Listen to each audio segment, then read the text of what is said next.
think we can get started. We're a couple minutes past the time, so and we just have a little bit of introduction and housekeeping information to get through in the first place anyways. So yeah, for folks who have just joined, we are asking everybody to stay on mute just to minimize background noise for the beginning part of the presentation, and then we're going to attempt to do breakout groups and talk to each other. So that will be a good unmuting opportunity. So just to start, we have, hopefully everybody can see the intro slide here. This is Stepping Up to Contract Seed Production, a forum for Midwest growers. And so hopefully you're in the right place. And if you're not, just stay. It's going to be great. You might learn something. So I'm Kitt Healy. I'm the Research and Education Associate for the Midwest region for Organic Seed Alliance. And I've had the pleasure of helping to put this together with a few other folks who you will meet shortly. Just a few things, as I was mentioning, everyone is going to be coming in on mute and hopefully staying on mute until we have the moments where we indicate that it's time to speak or make noise or sing or dance, which could always happen. And questions are welcome in the chat box. I think to keep things easy, it would be great if everybody held on to their questions until after we've gone through the presentations. The format is we're going to have some time to get to know each other, then we're going to have a few presentations, and then we'll have a long period of time, hopefully upwards of 40 minutes, just for discussion. So that would be the time to do questions into the chat box, and then we will ask the questions to the panelists. So we'll have plenty of time for questions. If you are having technical difficulties, please use the chat feature to tell us about them. We have a few folks, including the lovely Amber McConnon, who is on OSA staff. She's waving right now. She is keeping an eye on that chat box to see if we can help you troubleshoot anything. We are also not, not Zoom wizards yet. We're getting there, but so, I was joking with some folks who were also planning this that it should be okay because Midwesterners are so lovely and forgiving that even if Zoom launches one of its Zoom disasters on us, we'll be good. We'll get through it together. So thank you so much for joining us in this brave new world of technology togetherness. Let's see. So we also sent a link out in your reminder email that you should have received this morning to be able to download a few handouts that some of the panelists put together today. So hopefully Amber, I think, can repost that link periodically throughout as people are joining, so people can have a chance. If you haven't had a chance to download those handouts and take a look at them, that would be great. It's not anything you need to have read through before being here, just some resources that you can take with you that will hopefully add a little extra context to what we're talking about today. So this session focuses on how to navigate seed contracts, specifically in the Midwest region, a region where there's, as we've seen, a lot of interest in folks who are maybe saving seed already, maybe growing a few seed contracts and interested in stepping that up. And so we have put together, I think, a really great program for folks in this region and in this space of experience. OSA also has a ton of other resources about seed contracting and seed production. These can all be found on our website, which is seedalliance.org. Oh, that sounds good. So we included in that number of resources, we have a national seed producers directory that works across scales. So folks are welcome and encouraged to sign up for that and learn how to connect with other seed growers throughout the country. We also have resources on seed production, including a number of publications, a self-guided tutorial, and this year we just launched an online class in seed production for folks who are new to the field. So please check that out on our website. We have a couple of those students are here, I believe. So thank you all for coming as well. And finally, I just want to say thank you to partners and sponsors. This event is sponsored by North Central SARE, Sustainable Agriculture Research and Education, and our partner in hosting it is North Circle Seeds. Zach, are you on and available to unmute yourself and do a brief introduction to North Circle Seeds? Yeah, hi everyone. It's really cool to see all the people that are here, feel at home with the seed community here. So it's exciting. Yeah, North Circle Seeds, if you're not familiar, we just started a seed company in northern Minnesota last year, and we're really excited. We've got a lot of new varieties, and really excited to hear from everybody here about seed contract, because this is new to me, and I'm really excited for this. And thanks to OSA and Kitt and everybody that put this on. So thanks. Yeah, thank you, Zach. All right, I'm gonna go back to sharing my screen here. Assuming it's gonna let me do such things. All right. Great, okay. Other moderators or OSA staff, feel free to pipe up if something weird is happening on my screen that I'm not aware of. Thanks. Okay, great. So I just wanted to give everyone, we're gonna spend the next 15 minutes or so just mostly focusing on who's here, who came together today to share this space and to talk and learn from each other.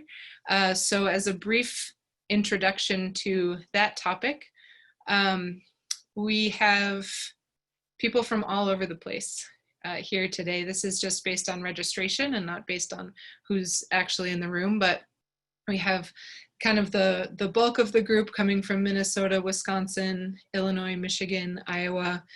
But then folks decided to call in and see what they could get out of this from all over the country, from the West and the East Coast and all of our different regions. And we have a few folks who registered from overseas. So really grateful that a lot of people decided to come, and it kind of speaks to a little bit of the complexity of when we talk about regional seed and regional adaptation, where it doesn't just mean that something will only work in one region. There's so much overlap, and there's so much cross-learning and sharing and understanding to be done from all over the world, really. So we're just grateful to have such a diverse group.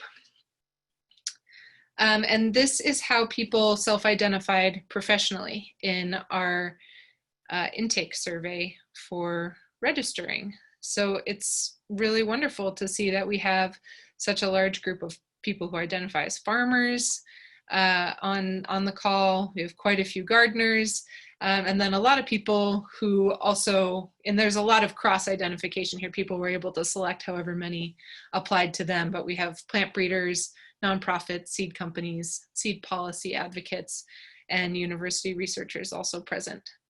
And a lot of people, as I said, who fit more than one category. So thank you all for coming. We are really happy to see you.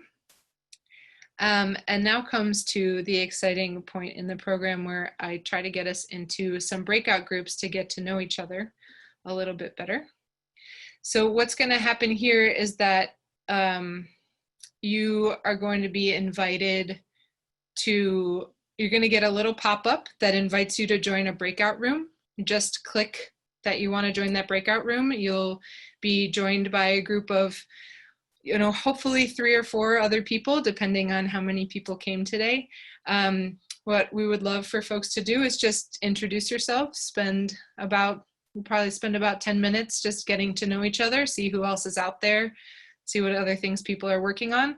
And then we'll all come back together and we'll jump right into presentations from our lovely panelists. So feel free to hang out for a moment. And I will open the rooms. And if anyone is not assigned to a room, you'll be hanging out in this main space with the moderators, and we'll all just talk amongst ourselves.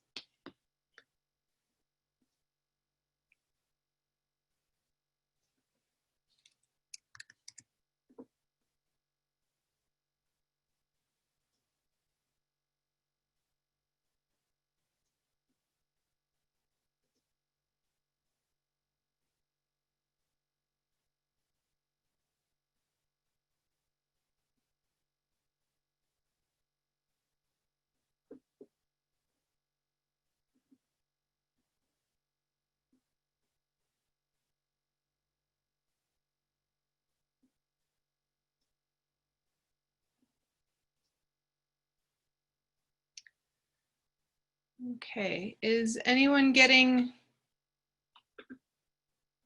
invitations to join a breakout room? You can unmute. Not yet. Not yet, says Glenn. Okay, well, I have a button that says invite, but I'm not going to press it. okay, that's probably for the best. Yeah, it doesn't look like folks are leaving this room, so we will. I had a feeling that was going to happen. We went from 53 to 50. How many people did you send? Oh, I sent it to everyone.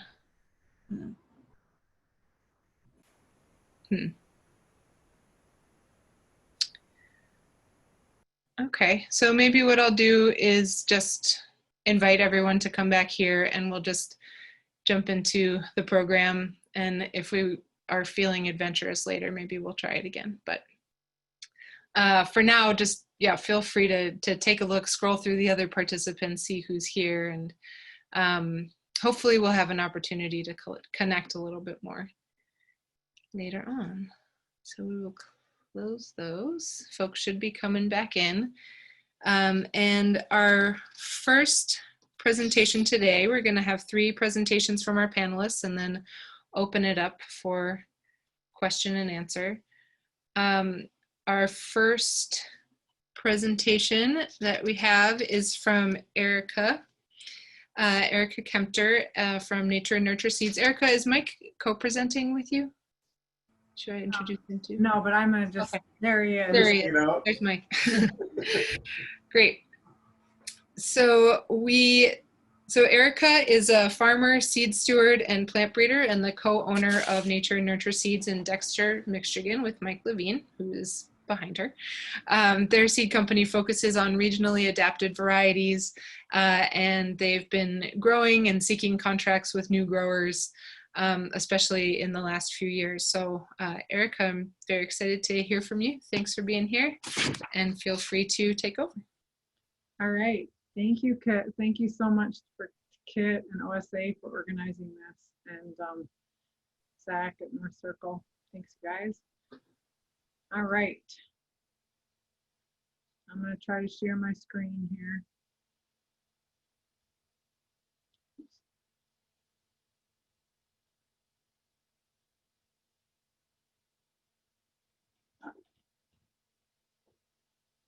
All right, looks like it's working now. Okay. So, yep, I'm Erica Kempter, and from Nature and Nurture Seeds. So we're an organic seed farm in seed company in Southeast Michigan. We're in like growing zone 5 or 6, and we specialize in high quality seeds that are regionally adapted and resilient for diverse farms and gardens. And because we really want to have seeds that are adapted to growing in the Midwest, we try to grow as many seeds as we can ourselves on our farm, which is what you see a picture of there.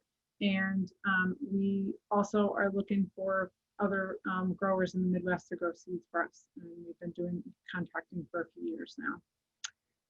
In the picture, you see myself and Mike, and then this over here is Mike Lorden. He's also on this call today. He's he and I are the 2 that manage the seed contract. So if you contact us, we'll be the ones you talk to.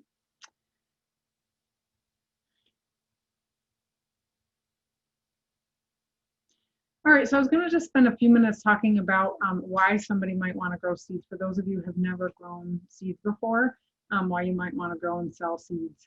And there are some benefits to it. One of the biggest benefits is to have financial diversification on your farm.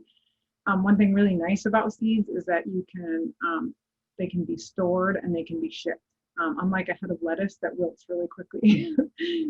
So that really helps. And then also, if you do seed contracting, you'll have a known buyer. And then also, when you do seed contracting, the cash flow really comes in between December and February, which is a time that a lot of farmers have low cash flow, especially in the cold climates. I also love growing seeds for a number of reasons. One is a little bit less summer hustling. Doesn't mean we're not working hard, but we don't have to do that constant succession planting and harvest. More of the harvesting is done in the fall and late summer, and that's when you're harvesting and cleaning, and that's when you're doing most of your serious hustling. So it's a little bit of a different kind of schedule from if you're used to growing produce.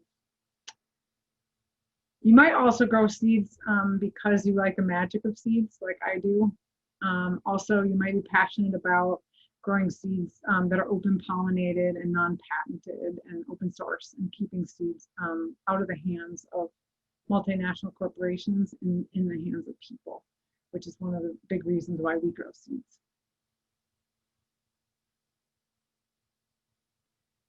So I'm just going to talk really quickly for those of you who've never grown seeds before about what are some of the challenges to growing seeds in the Midwest. Most of these challenges are challenges no matter where you grow, but climate is the one in the Midwest that I'll talk a little bit more about. So if you're new to seed growing, there is a learning curve. You're going to need to learn some technical aspects, which we're not going to really cover here today. Kitt gave you some resources for doing that, but remembering that you want to start out small, and sometimes you might just try even growing a crop and just seeing if you can get some seed off of it. Try germination testing it, play around with cleaning it, those kinds of things, just to get your feet wet. You might need some new equipment and infrastructure, not a lot. New equipment might include some seed screens. Okay, I will try to talk. I'll get up closer here. I also tend to talk fast, so I'm going to apologize and try to slow it down. You might need some new equipment for seeds if you've never grown seeds before. This might include buying some seed screens, not super expensive, in the $100 or $1,000 range, not in the thousands. And then also some infrastructure needs, some place to dry seeds. That's really critical in our climate here, where it is humid and it's hard to get the seeds dry. So some sort of dry covered shelter, ideally climate controlled, but at least dry. And then another challenge might be communicating with seed companies if you're growing on contract. I think Ira's going to talk about this more, but it is, if that's not your strong suit, you really want to focus on making that happen so that you have a good working relationship with your seed company that you're working with. And then also being realistic about the risks and demands of seed farming. Just like all farming, there are a lot of challenges. And one of the difference between growing seeds versus growing vegetables is those crops are going to be in the ground a lot longer when you grow seeds. So something like a radish might take 30 days when you grow it for a radish. It's going to take months and months to grow it for seed. So you're taking up more of your real estate, and there's just more investment in that crop than there would be if you're growing vegetables. There's also some seed-borne diseases that can affect your crop. You need to have high germination rates to be able to sell your seeds. And also things like birds can come and just eat all of the seeds. And so there's other things that you don't think about normally growing vegetables that you need to learn about and be aware of. And then in the Midwest in particular, we have the challenge of growing in our climate, which I'll be the first to acknowledge is not the best climate for growing seeds, but there's lots of good seeds that we can grow and do well in. So why is our climate challenging for growing seeds? First of all, the rain and humidity and dew really affect seed growing. A lot of the what are called dry seeded crops, those are crops that are, I have a picture here, you know, seeds that come in a pod. This is a kale seed here. It's in a pod, it's dry on the plant, as opposed to watermelon seeds or tomato seeds that are actually in a moist fruit. So you can see that sometimes the rain can really affect the quality of those seeds. And I have a list for you of seeds that grow well in our climate. But some of the dry seeded crops are more challenging to grow. We also have a short growing season, especially if you're in the upper Midwest, in which case you really want to work with your seed company to grow varieties that are going to mature in the time that you have before the frost comes. I don't know about you guys, but we actually got a really early frost last week. So, you know, whether it's peppers, making sure, or squash, making sure that those varieties are going to finish in time. We have heat and humidity, which in general is a good thing for hot weather crops. We can grow good seeds of solanums and cucurbits that they can't grow in areas that are colder. So that's a good thing. But sometimes it's too hot for broccoli or spinach or lettuce, depending on the time of year you grow it. And then there's also our really cold winters. So biennial crops, for example, a biennial crop would be something like a parsnip or kale. Those are crops that you would grow the first season to be a normal vegetable. So it would be a parsnip or be a kale plant. And then you have to figure out some way to get that plant to survive the winter so that you can plant it in the spring again. And so either you're going to overwinter it in a hoop house or you're going to dig it out and put it in cold storage. And then you're going to make sure it doesn't rot over the winter, and then you're going to plant it back out, and then you'll get seed months and months later after that. So the biennials are really, if you're going to start with seeds, that's not the first place to start unless you're just experimenting and having fun, but they're definitely somewhat challenging in our climate.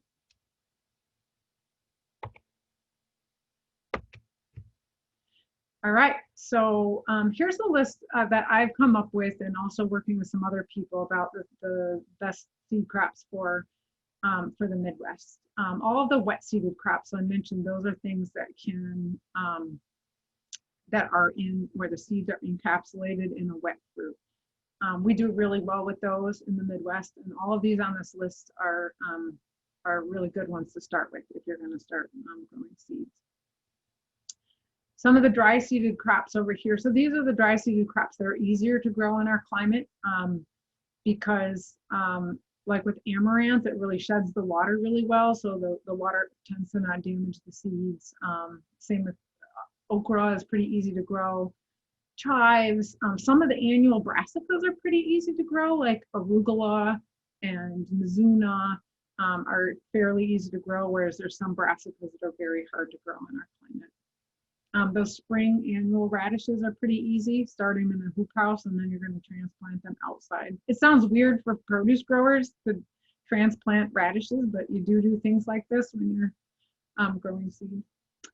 And then onions and leeks, and then the kale and collards are biennials. They are more difficult, but they do pretty well. They shed the water pretty well. And then beans and peas are very easy to grow from seed, but there are a lot of bean viruses, especially common bean mosaic virus. So you want to kind of do a trial run with those and make sure you don't get viruses in your seeds, because those are what are called seed-borne viruses that are infecting the seed. And when the seed's planted, the plant will have that disease. So you really want to avoid those viruses. And if you're working with seed companies to do seed contracting, you'll really want to work with them to make sure you don't have any viruses or other seed-borne diseases. And then here's a list of crops that are a little bit more, seed crops that are a little bit more difficult to grow in the Midwest. Eggplant is a perfectly good example of that. You need to grow really early varieties of eggplant. You know, we eat eggplant when it's really immature, and it has to get hard and totally changes color in order for it to be fully mature to get really good seeds out of there. If you're a gardener and you just want to grow seeds for yourself, there's so many of these things that you can grow pretty easily yourself. But if you want to produce high quality seed on contract, you really have to make sure you get really high germination rates. And so those plants need to be fully mature. The seeds need to be mature. So dry seeded crops that are a little bit more challenging, lettuce and spinach can both get damaged by the rain. They also don't like that hot temperature that we have in the summers here. So you could experiment with growing them in the hoop house. There's lots of people growing them like lettuce outside in particular. And some years we've had great success and some years not so good, just depending on the rain and the humidity. So again, these are ones that you want to kind of experiment with. And I'd love to hear feedback from Ira and Koby if they have any, want to differ from me on these on this list that I have here. And then these most difficult seed crops for the Midwest, these are things that we just generally don't try to grow. Well, we've tried, we failed to. Basil, we just can't get it to finish. You can get a 50% germination rate on basil seed in our area. So we don't grow that commercially. Beets and chard, we've had some good success with and not others not. It really doesn't like the rain and humidity here. Broccoli is hard to grow. Carrots, they cross with the wild Queen Anne's lace. So if you live in an area where there's no Queen Anne's lace, you can grow carrots seed, but the Queen Anne's lace is really a problem. So people are experimenting growing them in like high tunnels that have screens to keep pollinators out. And then corn, unless you're with 20 miles away from like field corn that's GMO, you really can get contamination in that corn. And maybe I know Zach knows a lot about corn. Maybe it's more than that, but we don't grow it here on our farm. We have some GMO corn farmers, like a mile away, and that's just way too close for comfort to keep the GMO out of the seeds. All right, so this is just a general list, and if people have more questions about different crops that are easier, more difficult to grow, we can talk about those in the discussion section. So thank you. Great, thank you, Erica. We just had one question that was more of a clarification. So you mentioned that there are some annual brassicas that do pretty well as dry seeded crops in this region. Would the various red mustards fit into that category? Yeah. Okay. Yes. Great. Thank you very much. Next up, we have Koby Jeschkeit-Hagen. She is the seed production manager at Seed Savers Exchange. She's got 15 years of vegetable, herb, and flower seed production experience. And right now she oversees the seed bank regeneration, catalog production, and contract production for heirloom seed varieties for Seed Savers. So she has a lot going on and a lot of varied experience, and she's gonna talk to us a bit about what to look for in a seed contract. So Koby, I will turn it over to you to share your screen. Thanks, Kitt. Hello, everyone. Let me share my screen here.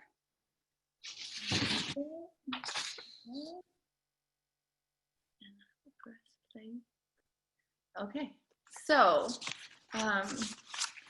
this is supposed to be 10 minutes. So it's a brief overview of introduction to what to think about when you're thinking about starting a contract with the seed company or another person to grow seed from your farm or your garden for production. These are some things I hope to cover in that 10 minutes. So just like little snippets of each. Before I jump into it, I just want to say that I've been in this role for a year and a half, and there's plenty that I'm still learning about forming seed contracts and learning from growers. So it's a really at a small scale, and at Seed Savers right now, it's a growing process. I'm going to briefly touch upon our Seed Savers Exchange mission in connection to contract production. I'm going to talk about some components of specifically the Seed Saver contract, what's in our contract, and then kind of expand out, look at what is in the general, what things to consider for a general contract with other companies. I'm just going to press my stopwatch here so I don't take too much time. And then a quick reminder about state regulations, and then a brief overview of a wish list for what we're looking for at Seed Savers. Erica mentioned some stuff that grows really well in the Midwest. And yes, we're looking for some of those things. So just to touch upon that. So first things first. So Seed Savers mission. This is a nonprofit organization that serves to promote and conserve America's agricultural heritage through collecting, growing, and sharing heirloom seeds and plants. And we do this primarily through our seed bank and yearbook exchange, which is the foundation of Seed Savers Exchange. We also do it through the seeds that we sell in our seed catalog. And we do it through educational events and programs that we offer virtual this year and at other times on Heritage Farm and in partnership with other organizations and farms. So we have a unique position as a nonprofit because we also have a for-profit branch, a seed catalog. And the profits that we generate from our seed catalog go to support the work of maintaining and distributing the seed collection in our seed bank to the public. And it also, that money also goes to educational programs for visitors, gardeners, and farmers to keep seed in people's hands. So by contract growing with Seed Savers, you're fostering that mission. So it's a little unique situation there as well. We grow at Heritage Farm for our seed catalog. We grow about 30% of what's in our seed catalog. Yet we can't grow it all. It's just, seed saving requires a lot of space, or seed production requires a lot of space. So we also source seed wholesale for our seed catalog. Yet we cannot find everything we would like that meets our mission with our heirloom mission. So we also have our small yet growing pool of contract production growers across the country. Our contract growers support our mission by growing unique varieties that we have in our collection and we can't find anywhere else. And contract producers also support our mission by we are keeping seeds in the hands of gardeners and farmers, small scale, and making sure they continue on. So making sure that it's not all mechanized and consolidated. So that's Seed Savers, and I'm going to talk about specifically what we have in our contract. So components of our seed production contract. What does a contract for seed production look like with Seed Savers Exchange? What are the main components? It's a very simple contract. It's 1.25 pages. Can you believe it? Maybe it should be longer. Maybe it will get longer. We'll see. But this, the first part of the contract contains buyer and seller information and seller's grower, the contact information. We have a reference to NORAM seed rules. This contract, the contract that we have, is governed by NORAM seed rules, which are guidelines adopted by the American Seed and Trade Association. So that's something we give a copy to all of our growers so they're familiar with the basic guidelines for seed production. We also have, so if a seed grower is just going to grow one crop, we make sure that the crop is listed on the contract and it has the requirements for that crop's production. So yes, it will say corn, it will say the species because some crops have different species within them. So we'll have the species written down on the contract so no one's confused, it's clear. We'll have the variety, pounds to produce that we have agreed upon that the grower is going to produce. The germination rate that needs to be hit upon that production of seed. So, that can range anywhere from 60% to 95% germ rate, depending on the crop. And then we have if it needs to be organic certified seed or not. And then we also have our GE-free requirements listed in that same line along with that crop. So it's very clearly spelled out what we're agreeing to specifically for that crop. We also have a section that says the buyer's commitments. So buyer would be Seed Savers. So we provide the seed stock and we say we provide free germ tests. We pay for all of that. We buy any seed that is overproduced, and we also say the rate of how we decide what we're going to pay if it's 150% overproduction. We say that we're paid for the shipping of that seed, and then there's the payment due date, so when we will pay the grower. So that's all contained within the buyer's commitment section. Then there's the grower commitment section as well, and in here we have things that the grower commits to, like returning unused seed stock, providing all land, labor, materials needed for production. That's like the whole cost benefit risk with contracts. Commitment to roguing and isolation responsibilities to keep the variety true to type. We have that listed. We also have allowance for disease testing. That means that the grower will let us test the seed and make sure it's free of disease. And then we also have a clause that says exclusive right for Seed Savers Exchange to have the first right of refusal for overproduction. So that gives us the ability to buy what a grower may overproduce. And then a deadline date for the crop to arrive. So it's really clear when the last day that the crop can get to us by. And then we have 2 additions that I'm not sure in other seed contracts. I'm sure we'll hear from Nature Nurture and Southern Exposure Seed Exchange. But we have a seasonal check-in option where the grower will either check, I will give Seed Savers monthly updates with photos at my own leisure and just to keep connected to Seed Savers. And then I also have the option where we contact 3 times a season. So we don't want to be naggy, but we want to make sure there's an open line of communication, and we have a checkbox for that on the contract. And then we also have an option for the farm grower company to be highlighted on our Seed Saver Exchange blog. And so that's so that we create this open communication story so people know where their seed is coming from and also get to know the very special growers that we have with us. So those are things in our contract. And then we have a signature and date space for the buyer and the grower. It needs to be for both. This is what it looks like. This is the 1.25 pages. It highlights some new changes in blue, the green, try to highlight that because there's a lot of times I'll get contracts back from growers and they fail to sign or initial some things, and that's really important to sign and initial every space so we're under the clear understanding of what we're committing to.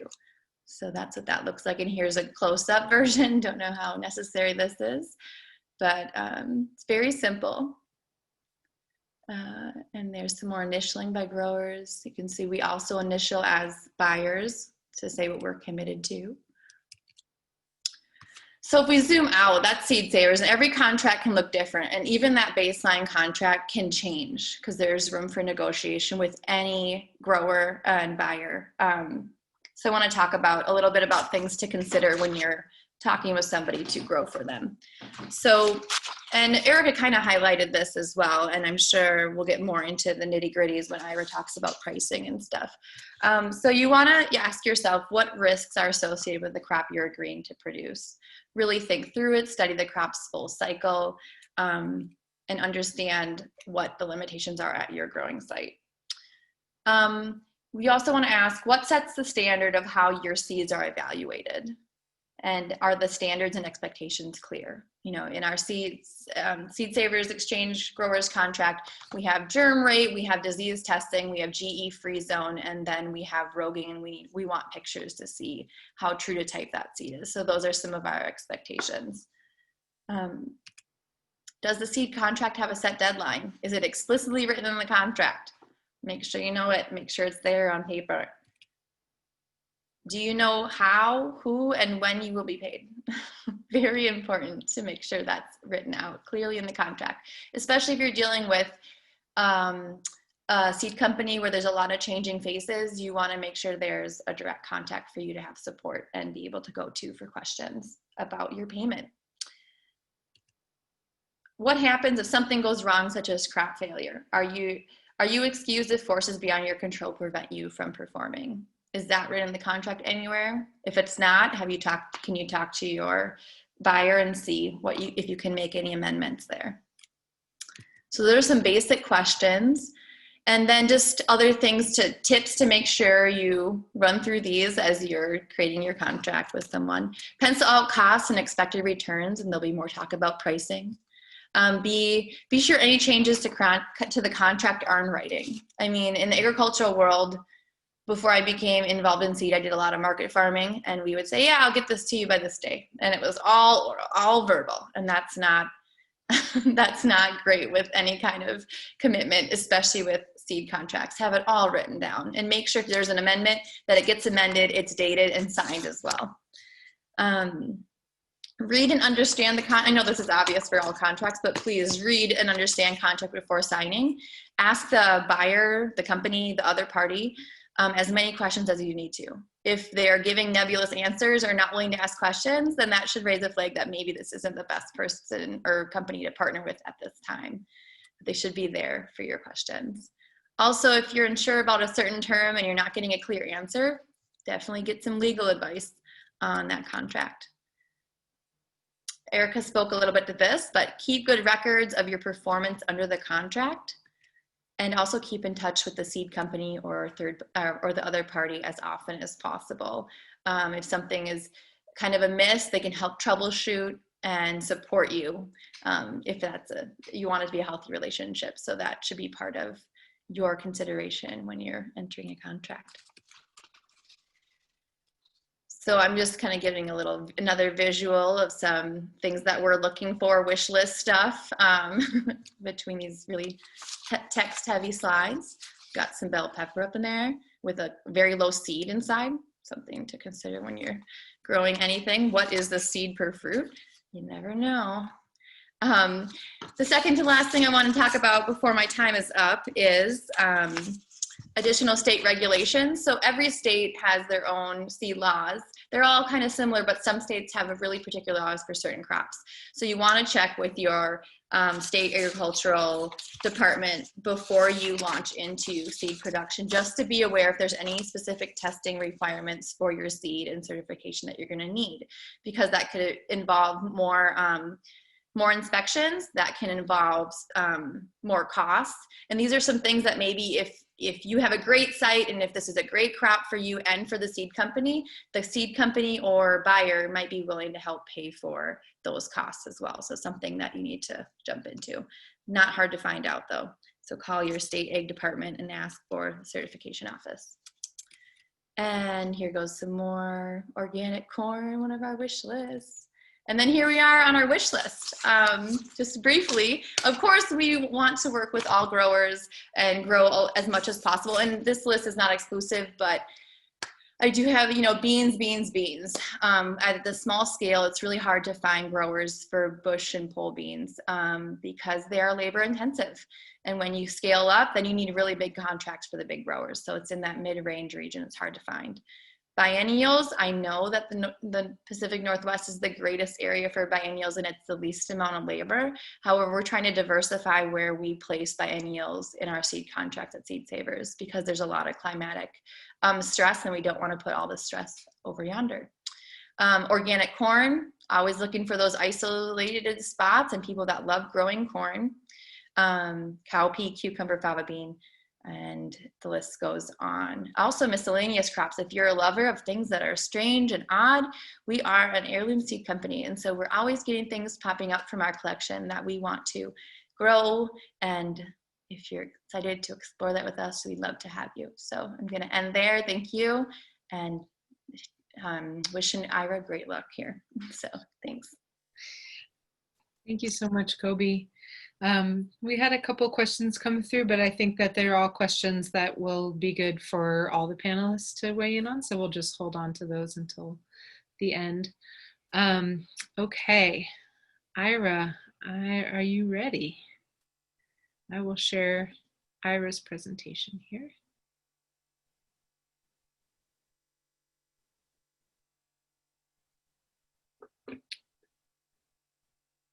Okay.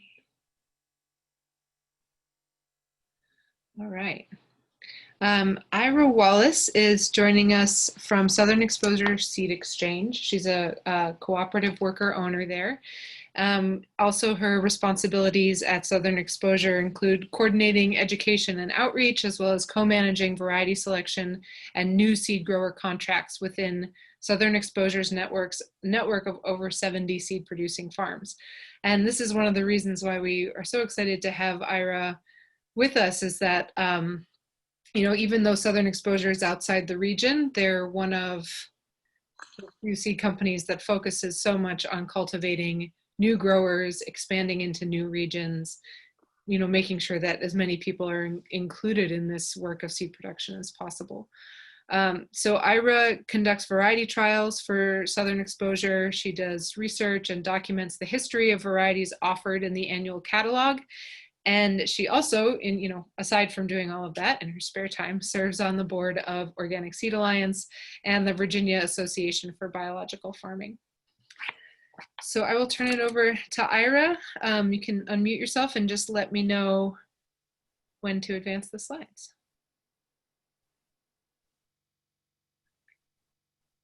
If she's here. Am I unmuted? Yes. You are. Yes, welcome. Okay. Southern Exposure, as Kitt said, is an heirloom seed company too, although we come out of Seed Savers Exchange. That's our mother, who in the early days of Seed Savers Exchange, our founder, Jeff McCormick, served on the board. But he wanted to have more varieties suited to the Mid-Atlantic and Southeast, and started Southern Exposure, and went along for a while. And then our group of people, we're an intentional community. We live and work together on our 70-acre organic farm, and we work with Jeff, and we had the opportunity to take over the stewardship of the Southern Exposure seeds and grow it. And we decided to do that. And one of the things with having, economic justice and sharing be a part of our DNA, because we already were doing this as a community, is we realized we had no idea what's the right price to charge people for seeds. And so we started the tradition of asking the farmer, what do they think? And trying to find something where everyone wins. And one of the things, I guess we could go along with a couple of the pictures of the people, because that's the members, current group of members in our community. We're about 25 people who live here on the farm. And as I said, we came here to live together and grow our own food and everything. So that's one of the buildings we built behind us. We try to be ecological, and we try to help our farmers do that too, if they're interested in such things. Let's see some more farmers. If you want to click another 2 or 3 slides through. We have interesting things, like we work with a lot of homeschoolers. We have worked with the Cherokee Nation on some of their varieties, of repatriating varieties that we had gotten from seed savers that had been lost on the reservation, and that was a really exciting project to do. Let's see another group of people, because I'm this is Roger Wynn, who actually is a big fan of seed savers and contributes some seeds to the annual catalog. And he was Seed Saver of the Year, and we've worked with him on a lot of South Carolina heirloom seeds. And I guess that's to give a little flavor of where we come from. Being in the Seed Saver tradition, a lot of it is helping people who are interested in having variety preserve, working on as the seed savers, not just having them in a seed bank, but having them in gardens. And we particularly love working with seed savers who are interested in preservation as well as another income source.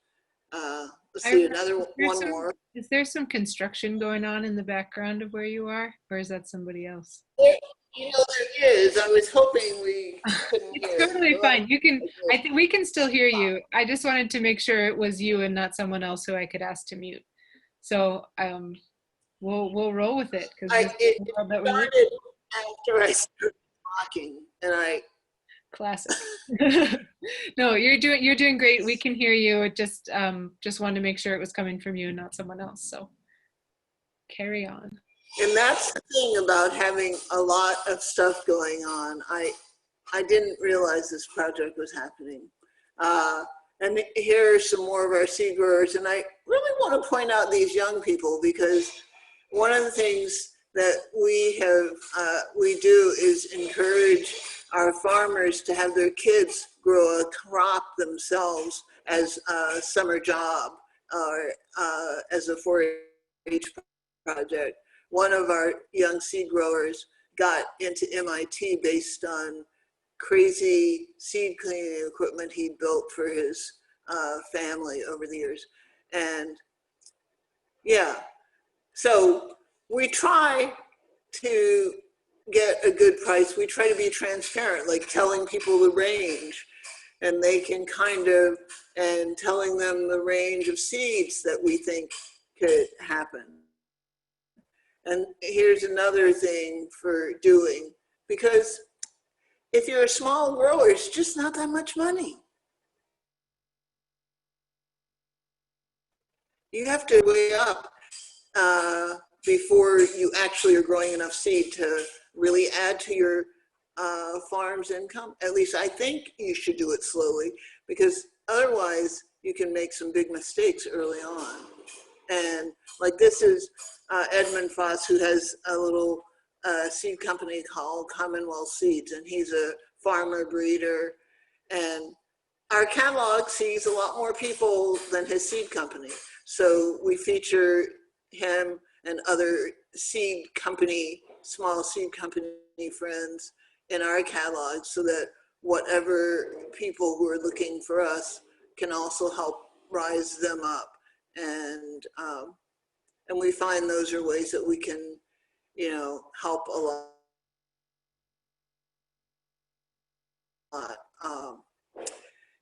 What other things do we do? One of the things that we do for our farmers, as I said, working with them to try to figure out, we don't know about enterprise budgets, but we're trying to learn, and we're trying to get them to learn so that they don't go off on something that is likely to fail. It's like not good. But we also look at other ways they can make money. That Browntown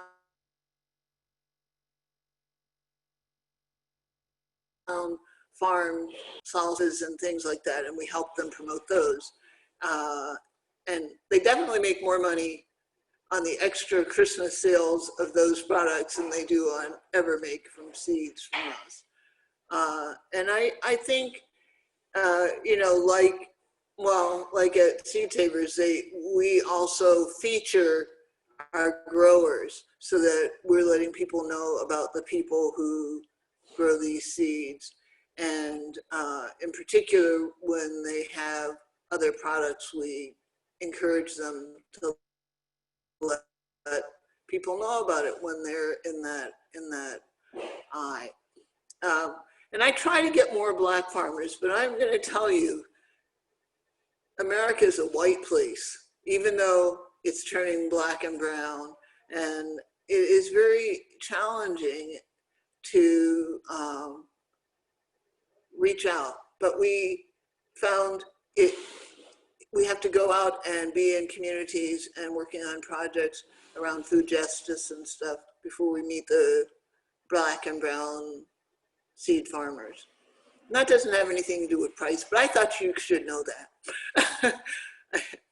I mean, everyone who's interested, so that they can also have their friends who might be the right people for growing seeds know about this. Because it can be great farms that are where it's really inconvenient to get to market, where farmers markets are really a pain. And as it was said earlier, that gives people more year-round income. But we also take workshops to farms so that they get direct income from being the co-presenter of the workshop and any fees that are gathered. Because we feel like the biggest thing that, other than paying for seeds, that we can offer a farm is using exposure that we have to the public to help them get more exposure in many different ways. Let's look at a couple other slides too. Go back there. I just want to mention this one. This is True Love Seeds, folks, and they're one of the things that they do. They're a really little company, but they're big on the cultural diversity. They specialize in having people grow things that come from their cultural heritage and coming from a social justice, food, sovereignty, mix. They just have so, I don't know where they find all of these people from different ethnicities to grow seeds. But whenever I go there, it just makes my heart go pitter patter.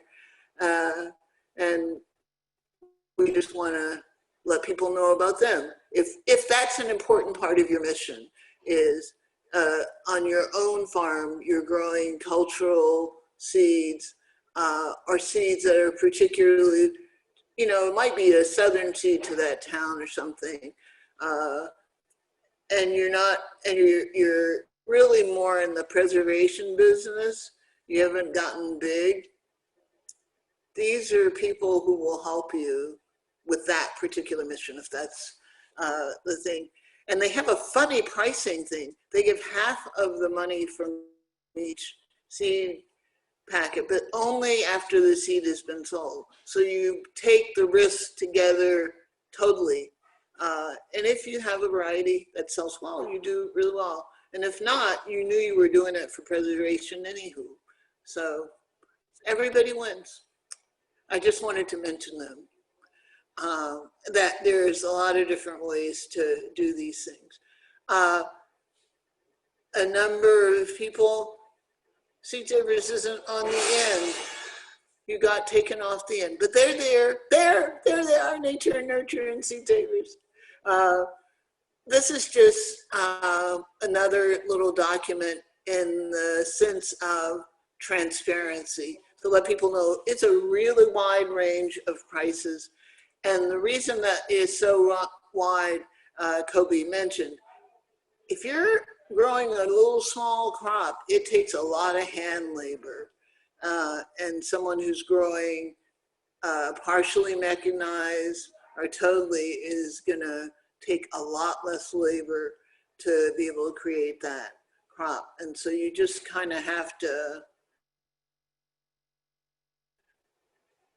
think about it.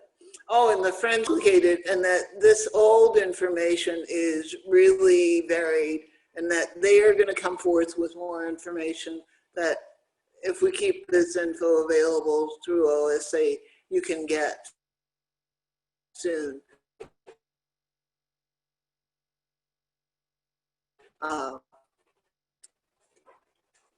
To say soon enough for them to figure out, because they got caught up in this craziness this year. Yeah, so all of those kinds of things, and you could, and all the stuff about the contracts are important. But one of the things that we found is a phone and pictures are the way to go if you're new with communicating about what's going on with your seed crops. Take a picture, tell us what's going on. It doesn't take you but a minute. And the seed company will love you. And if you have bad things happen, be much more likely to work, at least we are, to work and give you partial payment when it's not really your fault. So, but if you aren't communicating like that, you're out of luck if it doesn't work out.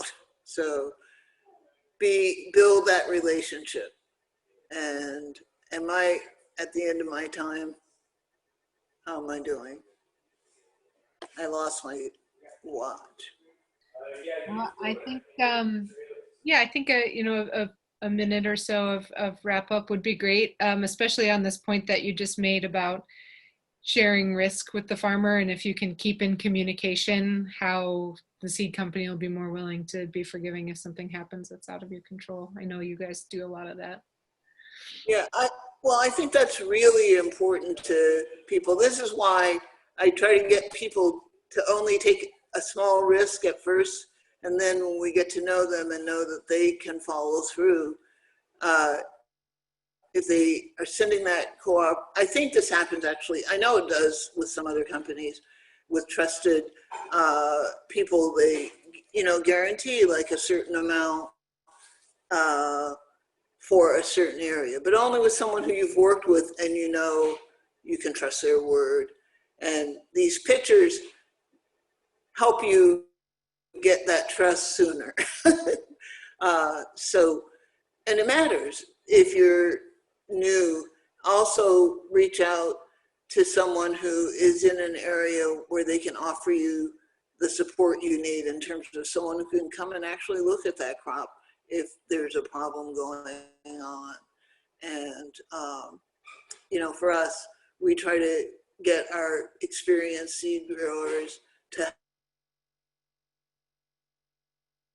help newbies who are interested in, boy, it's like, it's nice. It gives you a chance to really live out some of your values of equality and justice in the food system. But it's hard. We all have to stretch ourselves in this communication. But when we do things like getting, partial payment early, all these kinds of things that can help even out how the economic things work for people, make more people stay in the seed growing business. And that's what we all want, right? Take it away from those big old multinationals. Okay, great. And you can email me and I'll answer questions.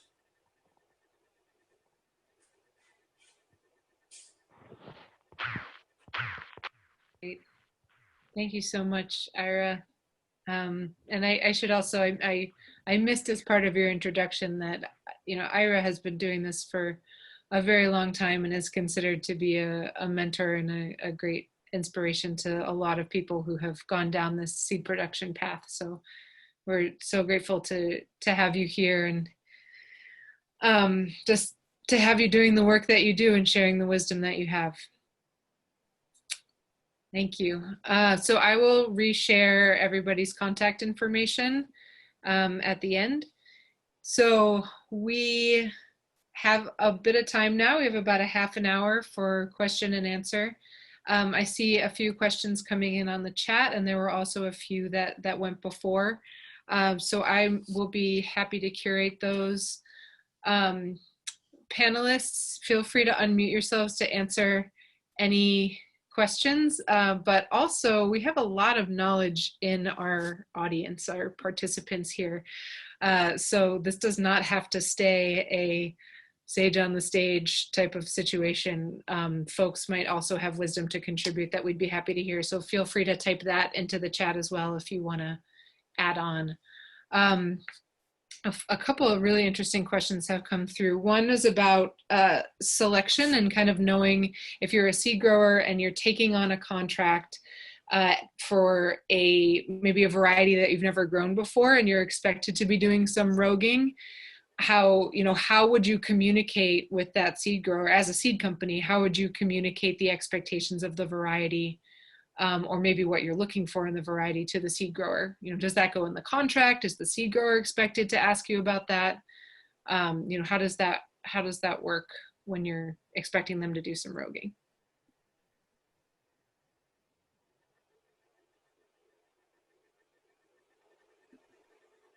Anybody? I think that came through with Erica, but anyone can. Okay, I can answer it.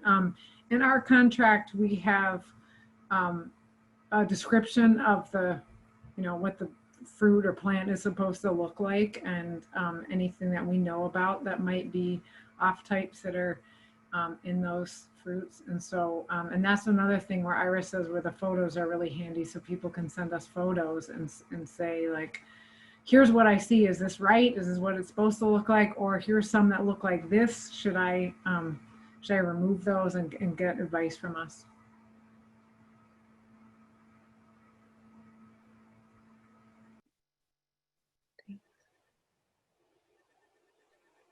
So can I answer that just briefly? Please, yeah. Yeah, we'll send an email that has a list of different descriptions, like descriptors and sizes. It might come from the catalog itself and or some of the collection evaluation that we've had, because sometimes it's not in the catalog and it's coming straight from the seed bank. And sometimes we don't have it. So it just depends on what it is. And, you know, we won't give something with very little description usually to a new grower. We grow something that we all can kind of like vouch for the uniformity or the variation in that crop. And pictures are essential, just like Ira and Erica were saying, to help guide a new or seasoned grower to help them say, yes, that's great to select out. Go ahead, pull that plant, pull that section of plants to avoid the crossing that might have happened there. So that's what we do.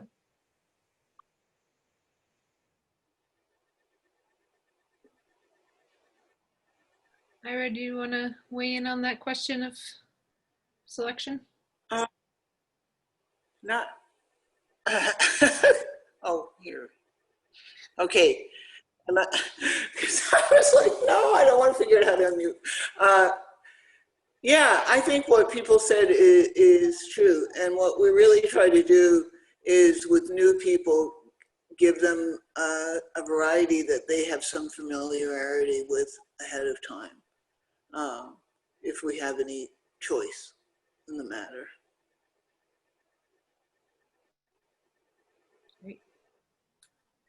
Thanks. Well, that covers it from a few different perspectives. So thank you all.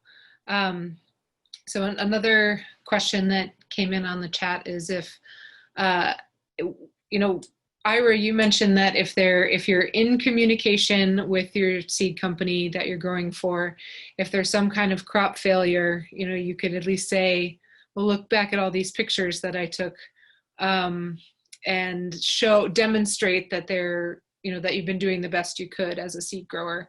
So the general question that came through was, you know, what happens for other folks, for the other seed companies?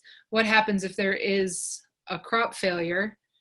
You know, how do you determine whether the seed grower, you know, gets any compensation for the work that's been done? And does somebody have to pay for the stock seed, or does the seed company eat that cost?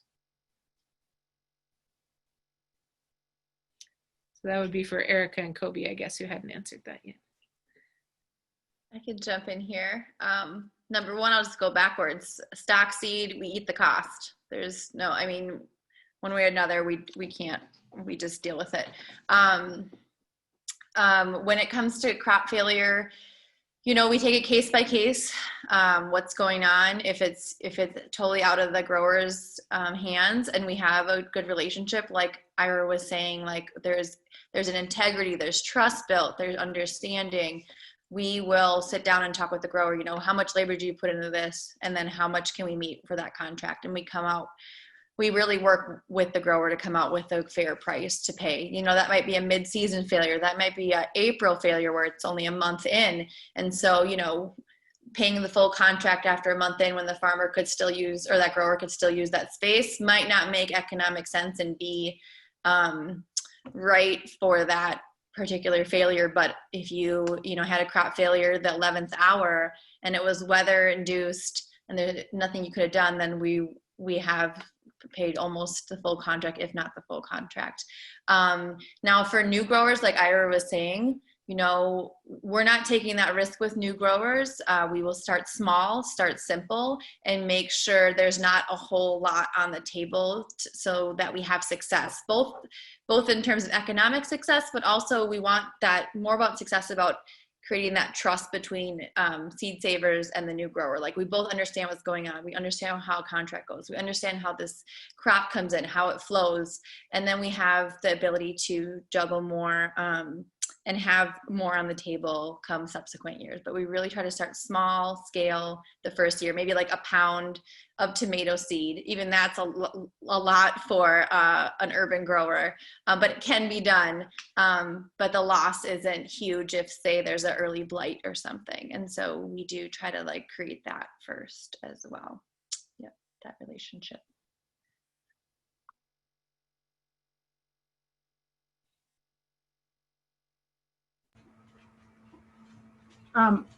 We basically do the same thing that they do. We're fairly new to this, so we're still trying to figure that out. But again, I think it depends on our relationship with the grower. It depends on also if we think this is going to be a long-term relationship with the grower or not, in terms of whether we'll pay them and whether there's been good communication. And we really know that they absolutely tried their best to get a good crop, but on a case-by-case basis for sure.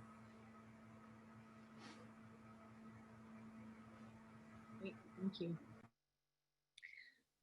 There was a question to clarify a little bit about the pricing charts that Ira shared in your presentation, and these charts are available for folks to download in the links that Amber's been sending out through the chat box, and that will stay available, and we'll send a follow-up email to everyone so you can get those handouts.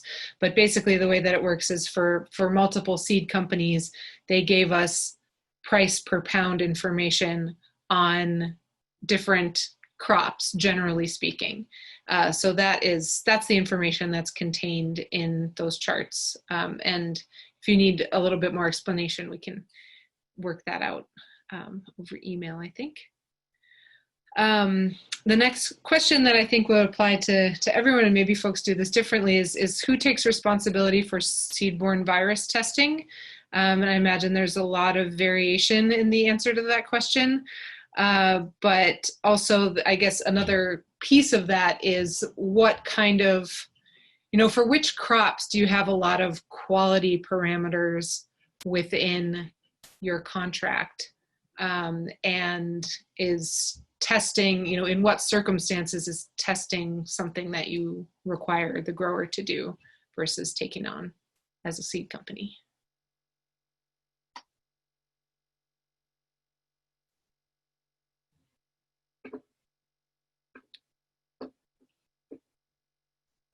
Anybody?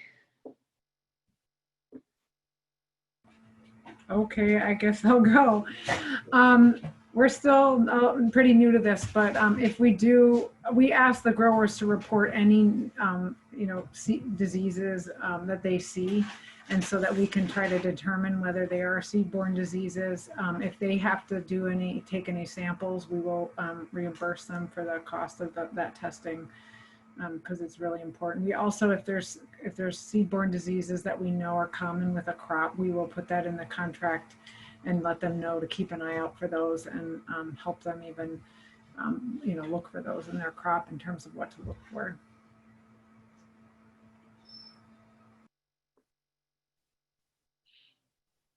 Great. Any, Koby or Ira, do you guys do anything differently, or is that pretty much covered for your organizations as well?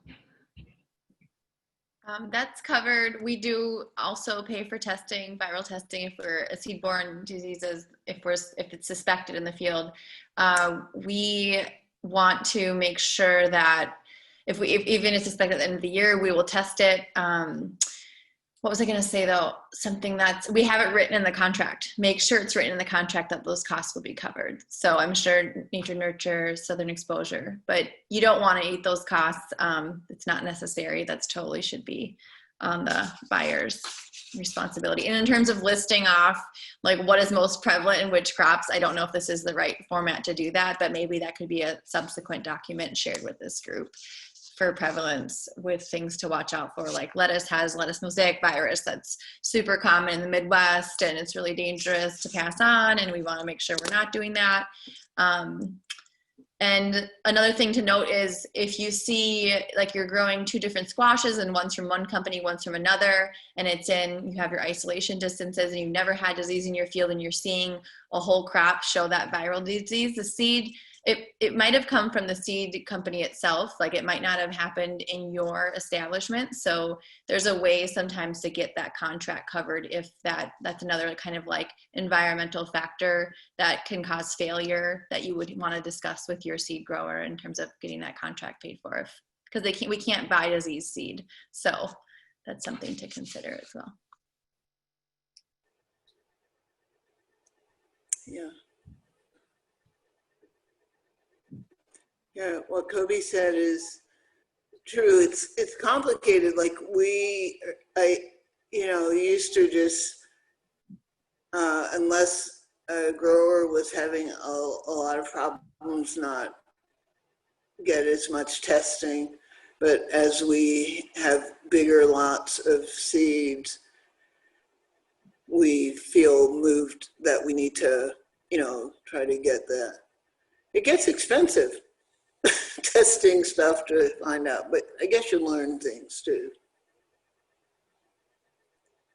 Fortunately, mostly it turns out not to be some really big bad disease.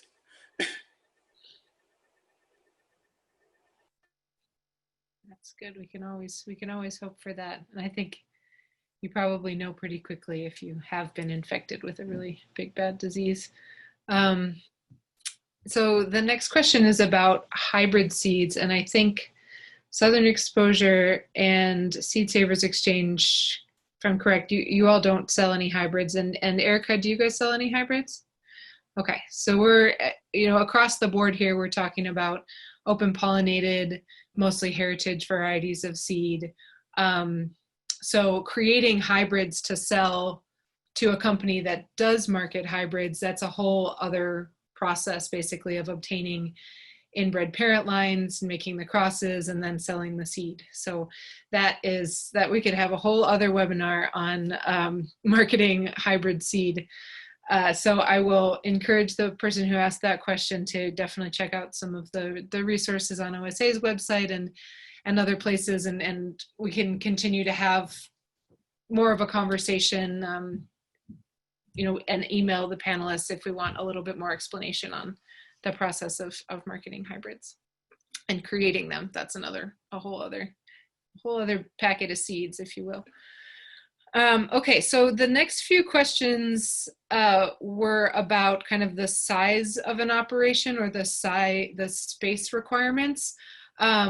So for folks who maybe are growing on a city lot, for what crops would it make sense to grow, or could you grow in that small amount of space? Or do you work with any growers currently who grow in that small amount of space? And then kind of there was another question about, when you say starting small, when you're experimenting with seed production, you're taking on just a few crops, what kind of small are we talking about? Are we talking about needing to acquire any special equipment or dedicate, big fields? So can you give a little bit of context of the scale that you all each are working at and expecting growers to work at?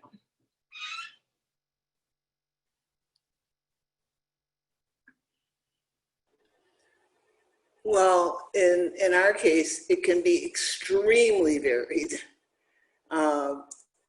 If you're talking about flowers and herbs, you can be talking about 20 feet of something.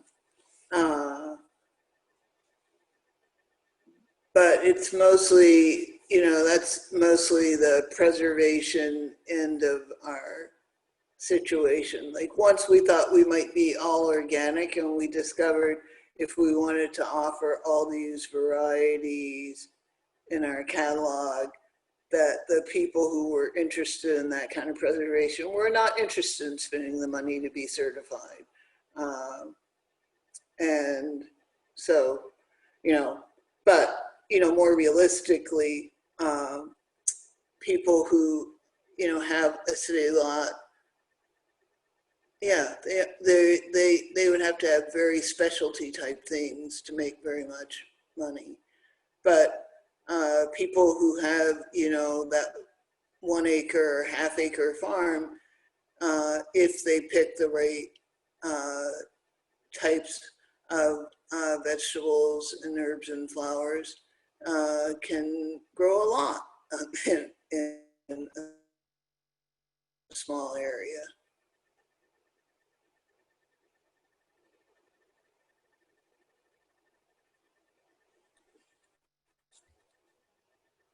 Erica, Koby, does that resonate with you both as well, or do you want to add on at all?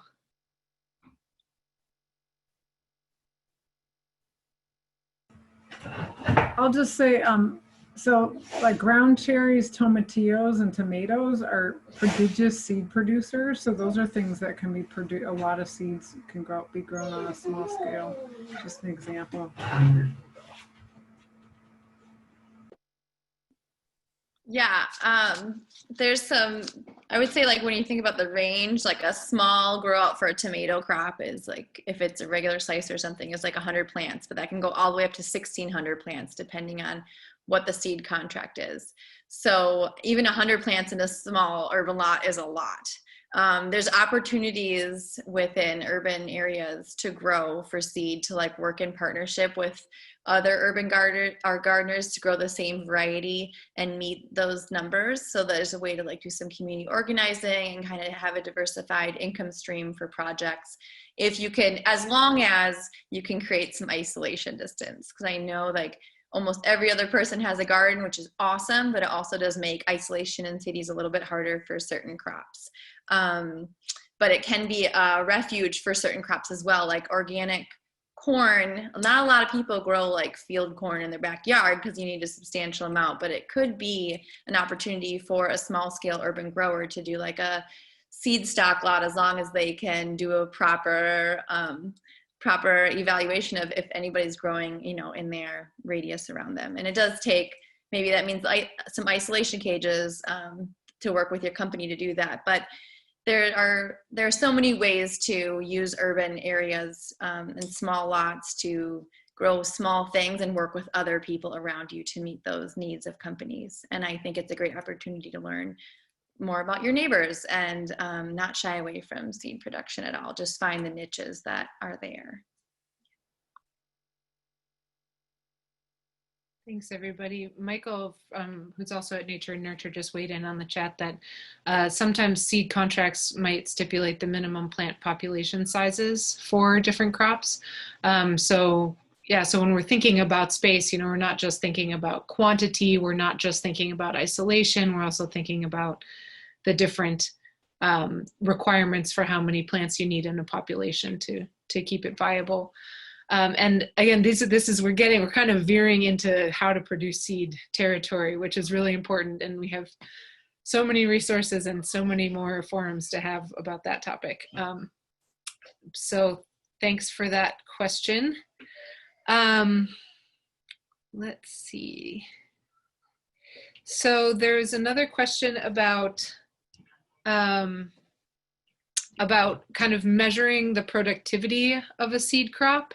And I know this is hard, but if you all have resources that you rely on or advice that you have for people about how to determine profitability, like, you know, once you've grown something, once you have the seed, what do you need to have kept track of? Or what do you think is important to be able to look back and say, that was worth it? Or to be able to turn around to your seed company and say, you're not paying me enough, or maybe we can negotiate on this, things like that, to, you know, tips for growers on to keep in mind when thinking about how they decide whether or not a crop has been profitable when they've worked with it. It's kind of vague, and I can try to say it differently if that would be helpful. Okay, I'll take the first stab, but maybe there's a pre-question to this too, which it is like, how do you estimate how much to grow to meet that demand in that contract as well? So, because there's very few resources out there unless the seed company or person you're working with has that information. So one thing to think about as you're doing preliminary planning and like doing your penciling out for your season, if you can do it, can you make any money, is to think about population that you would need to grow. So there's the NOTS estimated seed production for certain crops. It doesn't cover all crops, but that's one resource, KNOTT''S. And I'll maybe put the link in somewhere here. That's like an older reference. There's also historical data, hopefully from the company that's grown it before, from other growers. And we're at Seed Savers, we try to round up what we've grown on site, like how many row feet and how much did that produce, so we can pass that information on to the growers so they know how to estimate. And then we also are collecting more data on our, niche crops that haven't been grown out. We're trying to make more user-friendly, grower-friendly data so that people can do better estimates on how much to grow, not waste space, not go way under their contract, so they can do better planning.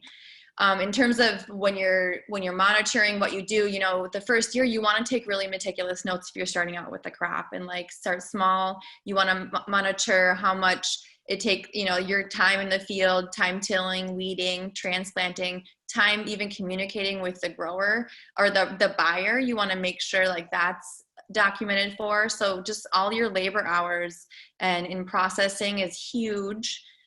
Don't ignore, don't try to remember the week before. Oh, I think it was half a day, when it was really like 10 hours and you're working till dusk.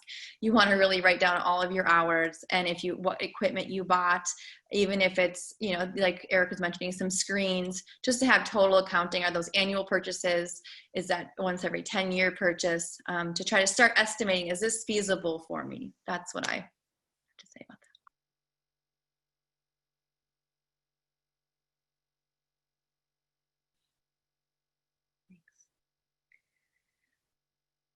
All right.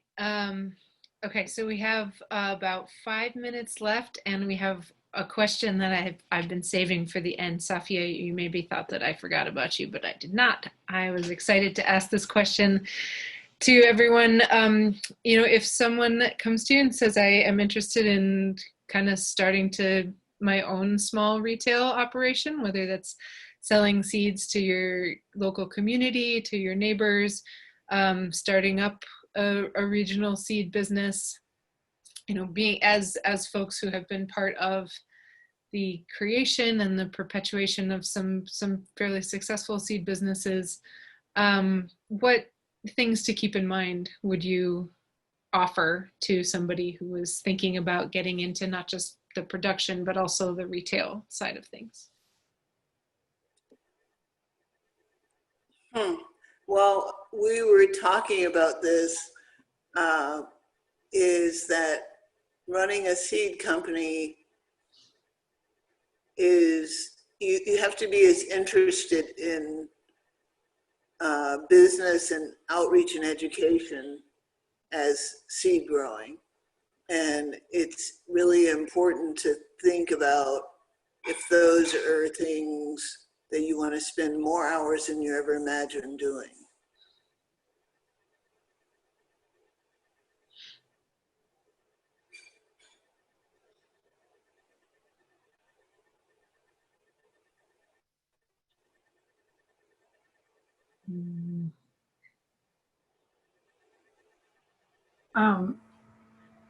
Yeah, it's, you think, oh, wow, a seed packet is $4 and it seems like there's so much, it costs so much, but it really, what goes into actually getting that seed packet to customers, all of the marketing and accounting and just all of the stuff is remarkably expensive. This is our 6th year, and it was kind of a eye-opener for us because I didn't realize that. And then also, if there's literally you're spending a long time filling seed packets, filling seed orders. There's a lot of detail work. If you're not a detail-oriented person, like unless you really good at managing people and having other people do that, it might not be a perfect fit for you. So it is way more complicated than meets the eye. And keeping your website up, and I mean you have to have so many different skill sets. And there is definitely at the beginning time when you're going to be losing money, and having some sort of backup income to support yourself while you're doing that is a really good idea, just so that you can see your company through to be successful. And I just want to say that I have been so grateful for all of the people that I have learned from other seed companies. And that's one of the things that I love about this seed community is people are really, really open and wonderful people like Ira and actually,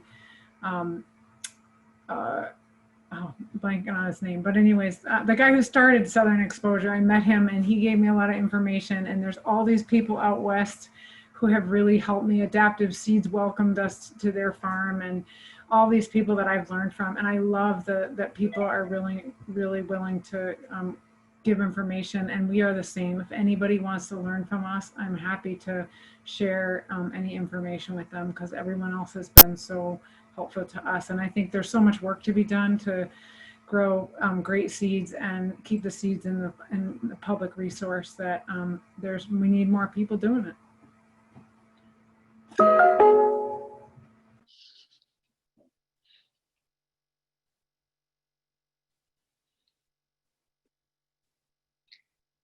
Koby, do you want to weigh in? I will just say that Seed Savers Exchange and the contract part, we're always willing to share resources as well. That's what we're here for, to help seeds stay in people's hands. Like Ira said, the Southern Exposure Seed Exchange came from some beginning foundings of Seed Savers' mission, and we are ready and willing to support small-scale seed companies and connect people and continue working with OSA and things like this.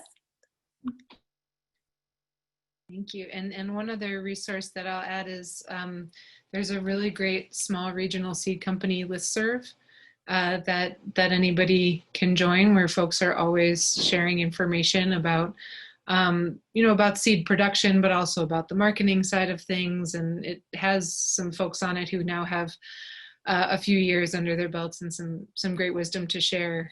So I can include the information about that listserv in a follow-up email to all the participants. I'm also going to send out the recording of this session so you can share it around or watch it instead of Netflix, because it's so fascinating. And yeah, so before, I just wanted to say thank you to everyone. We are at our time. There's still some great conversation going on in the chat, so I'm definitely going to leave this open. But I know there are also a few people on the call who are kind of in the process of launching their seed companies, like Zach and Eleanor Hucker, you posted in the chat as well. So, if you have additional wisdom from the few years into it, kind of perspective, it would be great to either type that in or unmute as people are heading out, and share your thoughts as well. But before we get to that, can everybody just unmute and make a joyful noise for our presenters? Thank you so much for being here. Good to go. Yeah. Yay. Okay, great. Now we'll open up the floor to wisdom from people who are selling seeds.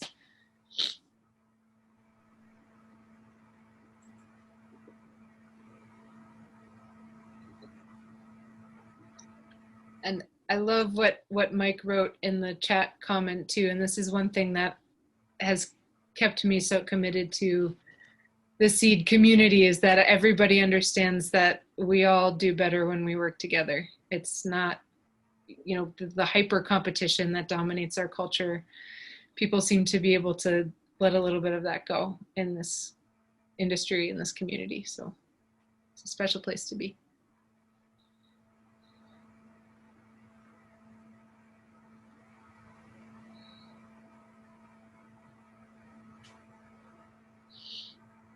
Hey, I have a question, just if anybody knows a resource, just getting to know different community groups and gardening groups and people that are interested in seed saving, want to start. We have, like Erica mentioned, like ground cherries, you don't need a lot of space. And then we know the self-pollinating crops, you don't have to worry about cross-pollinating.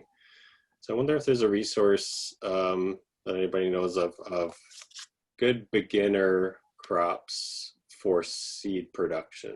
So it kind of ties in both of those things, like smaller amount of space and like the easy or like, so beans is easy to grow, but it's not great for seed production, so that'd be off the list. But like something like ground cherries, that'd be on the list.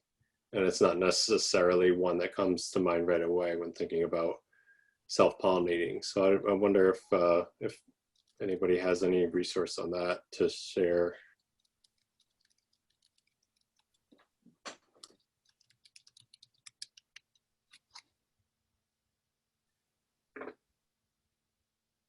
So you're thinking beyond kind of what Erica shared with the crops that are easy to grow for seed, more of a comparison of like, this is how it's easy to grow as a vegetable, but not easy to grow as seed, kind of combining that information. Is that what you're asking for, Zach?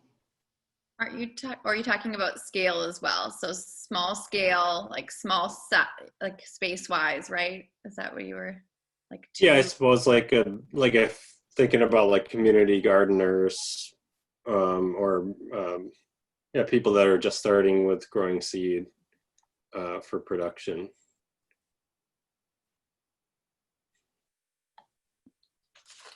I don't Well, like, have yeah. I don't have something like that, but you could take my best seed crops for the Midwest and just look at which ones are tend to be selfing and don't need large isolation distances. Tomatoes is a great example. Well, thanks.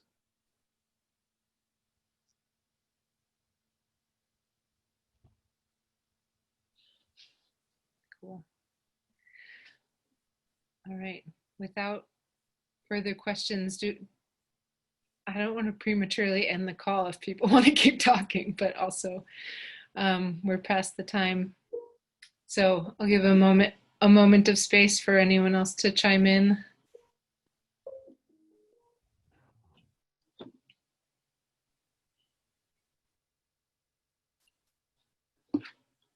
Also, well, here's actually a Zoom question. Does anybody know how to export the chat in a way that you can use? So that if you're recording it, the chat automatically exports as a text file, I think. beautiful. Great. I usually copy it anyway, just like select all and copy it. But whenever I've recorded a Zoom call, it has exported with the recording file. Okay. Thanks, Julie. I'm going to copy it just in case, because I do not trust the Zoom. All right. Great. Well, thank you so much, everybody. It's just such a joy to share space with you. Someday we will do it in person again. And yeah, let's keep the conversation going. Happy fall. Thank you all. Bye. Kitt. Thanks, everyone.